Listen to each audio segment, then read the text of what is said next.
सगळ्यात पहिले तुमचं नाव सांगा. नमस्कार, मी प्रतिभा दिगंबर कुलकर्णी, राहणार श्रीधरनगर, चिंचवड. माझी आई शासकीय सेवेत होती. तिचे कुटुंब निवृत्ती वेतन मला लागू व्हावे यासाठी मी गेली 6 वर्ष पिंपरी चिंचवड महानगरपालिकेत पाठपुरावा करत होते.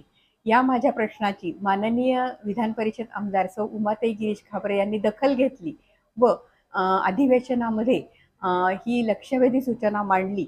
या सूचनेला आपले माननीय उपमुख्यमंत्री श्री देवेंद्रजी फडणवीस यांनी सकारात्मक कार्यवाहीचे संकेत दिले व त्याप्रमाणे कार्यवाही करून त्यांनी दिनांक 8 फेब्रुवारी 2024 रोजी ही अधिसूचनाही जारी केली की महाराष्ट्रातील शासकीय सेवेत असलेल्या मृत आईवडिलांचे कुटुंब निवृत्ती वेतन त्यांच्या अविवाहित, विधवा व घटस्फोटित मुलींना वयवर्ष 24 नंतरही चालू राहावे. ह्या अधिसूचनेमुळे त्यांचे आयुष्य